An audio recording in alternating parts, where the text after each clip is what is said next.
ये haunted doll का second और आखिरी पार्ट है। अगर आपने अभी तक इसका फर्स्ट पार्ट नहीं देखा तो पहले उसे जरूर देख लें। अब मिस्टर पकलर इस उम्मीद में क्रैन्स्टन हवेली की तरफ चल पड़े कि काश एल्सा वहीं पर हो। क्रैन्स्टन हवेली पहुंचकर मिस्टर पकलर ने हवेली का दरवाज़ा खटखटाया तो एक नौकर बाहर निकल आया।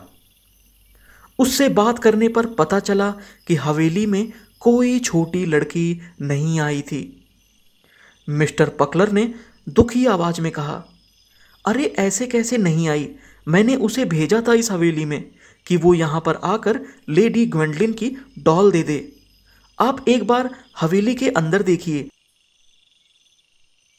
एक बाप की अपनी बेटी को लेकर फिक्र मिस्टर पकलर के चेहरे पर साफ झलक रही थी।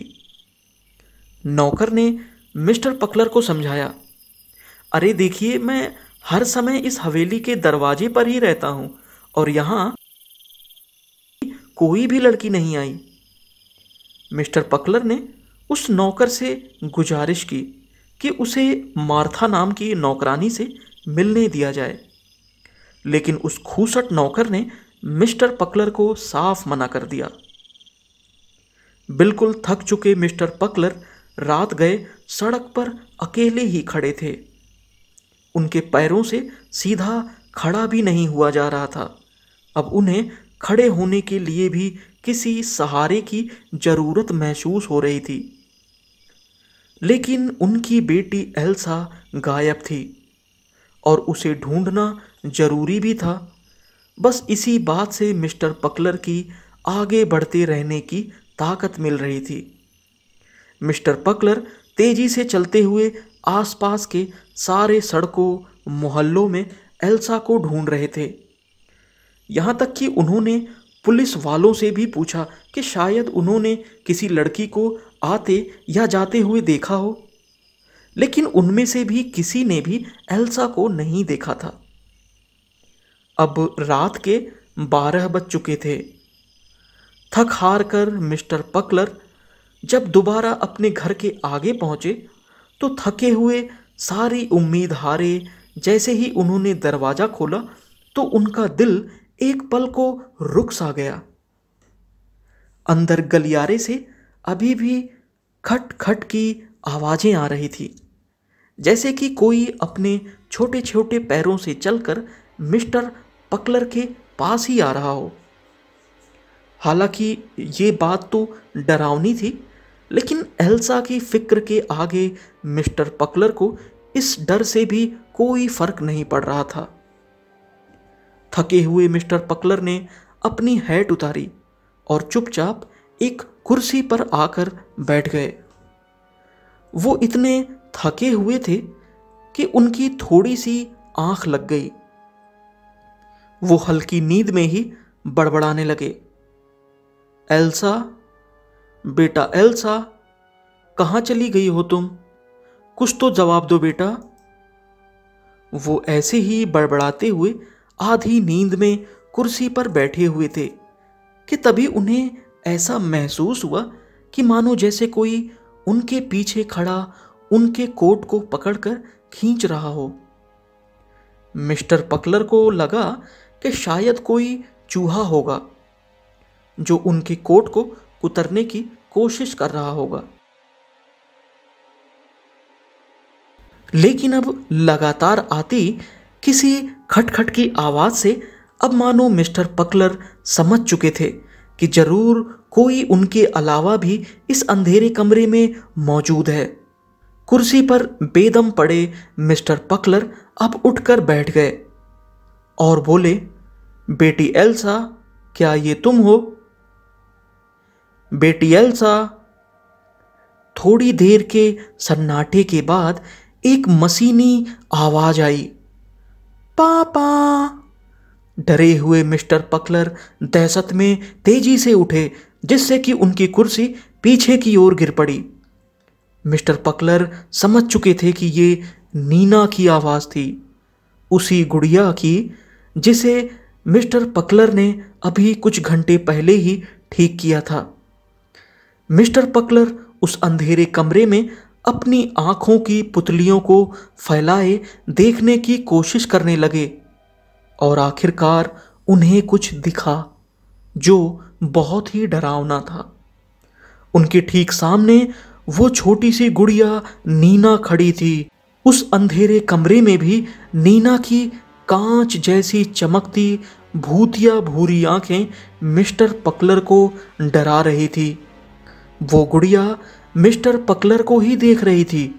उस गुड़िया के चेहरे का वो चोट जिसे मिस्टर पकलर ने ठीक तो कर दिया था, लेकिन उसके हल्के से निशान अभी भी नीना के चेहरे पर दिख रहे थे। मिस्टर पकलर को तो मानो नीना की आंखों में अपनी बच्ची एल्सा का चेहरा दिख रहा था। वो बोल पड़े, बेटा एल्सा। उनका ऐसे बोलते ही वो गुड़िया थोड़ी सी और हिली और दोबारा से बोल पड़ी, पापा। इस बार नीना की आवाज थोड़ी दर्द भरी लग रही थी। मिस्टर पकलर को ऐसा लगा कि मानो जैसे वो उनकी बच्ची एल्सा की आवाज हो और वो जरूर कहीं से उन्हें आवाज दे रही थी। नीना कुछ देर तो मिस्टर पकलर को देखती रही, लेकिन फिर वो अपने छोटे छोटे पैरों से दरवाजे की तरफ जाने लगी। दरवाजे से बाहर निकलकर वो छोटी गुड़िया किसी छोटी बच्ची की तरह कूदते फांदते हुए अंधेरे सड़कों पर भागे जा रही थी और बूढ़े मिस्टर पकलर अपने लड़खड़ाते कदमों से एक हाथ से अपने सर पर रखी हैट को संभालते हुए उसके पीछे पीछे दौड़ रहे थे। उन्हें कोई अंदाजा नहीं था कि वो कहाँ जा रहे थे, लेकिन उन्हें इस बात की कोई परवाह भी नहीं थी, क्योंकि उनका मन जानता था कि वो ठीक रास्ते पर जा रहे हैं। और आखिरकार मिस्टर पकलर एक बड़े से लोहे के गेट के सामने आकर रुक गए। जब उन्होंने दरवाजा खोला तो अंदर प्रकाश ज्यादा होने की वजह से चमकदार रोशनी में सिर्फ गुड़िया की छाया दिख रही थी, जिसकी रेशमी ड्रेस हल्के हरे रंग में चमक रही थी। और एक और बार वो आवाज मिस्टर पकलर को सुनाई दी, पापा। जहां मिस्टर पकलर आए थे वो एक अस्पताल था, जहां के वॉचमैन ने बताया कि हाँ, एक लड़की तो यहां लाई गई थी लगभग 10 बजे के आसपास। उसके हाथों में भूरे रंग का कागज का एक डब्बा भी था। उस वॉचमैन ने जो उस बच्ची का हुलिया बताया था, उससे मिस्टर पकलर समझ गए थे कि वो उनकी बच्ची एल्सा ही है। वो उस वार्ड में गए जहां एल्सा इत्मीनान से लेटी हुई थी। मिस्टर पकलर एल्सा को एकटक निहारने लगे। अब उनके चेहरे पर एक संतोष और खुशी थी। एल्सा ने अपनी आंखें खोली और बोली कि उसे यकीन था कि उसके पापा उसे जरूर ढूंढ लेंगे। एल्सा ने मिस्टर पकलर को बताया कि जब वो गुड़िया देने क्रेंस्टन हवेली की तरफ जा रही थी तो कुछ शरारती बिगड़ैल बच्चे उसके हाथ से वो गुड़िया छीनने लगे। जब उसने गुड़िया देने से इनकार कर दिया तो उनमें से किसी एक लड़के ने किसी चीज से उस पर हमला किया और एल्सा को उसके बाद कुछ भी याद नहीं था। लेकिन एल्सा ने मिस्टर पकलर को बताया कि इस हाथापाई में गिरने की वजह से नीना पूरी तरह से टूट चुकी है।